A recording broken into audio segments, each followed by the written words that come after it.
Assalamualaikum warahmatullahi wabarakatuh. Jira jirtuu baga jiraattanii. Har'a aappii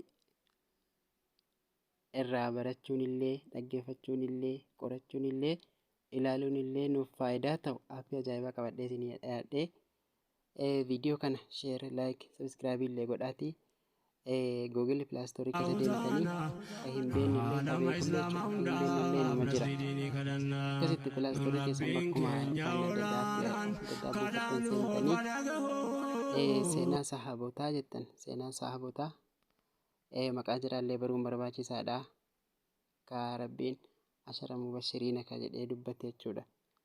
Akkasitti Google Play Store keessa deemtanii seenaa sahabotaa jettanii barreessitanii isiniif buusa. Akkuma sana seenaa Abaabakirii jira, seenaa Umar bin Khattaabtu jira, seenaa Usmaan bin Affaantu jira, seenaa Aliyyi bin Abi Xaalibtu jira, seenaa Talhaa bin Abdallaa jira.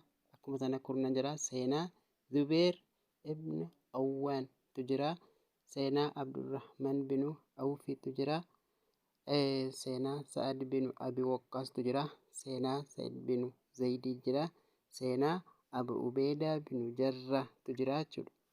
Akkasumas mata duree irraa galtanii amma seenaa Abaabakirii yoo dubbifna jettan seenaa isaanii jechuudha asirraa qabdanii hanga dhumaatti dubbisuu dandeessanii. Aappii kana Google Play Store keessaa buufadhaatii itti fayyadamaa. Baruun illee barbaachisaadha. Dubbisanii hubachuun illee dirqama waan nu barbaachisuuti.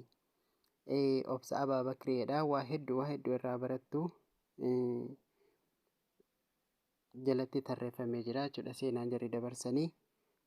Viidiyoo kana laayik, sheer, sabiskiraayib godhaa, irraa fayyadamaa ilaalaa. Warri hin baranne illee baradhaa gadi buufadhaatii seenaa sahaabota kurnanii isiniin jedha obboleeyyan.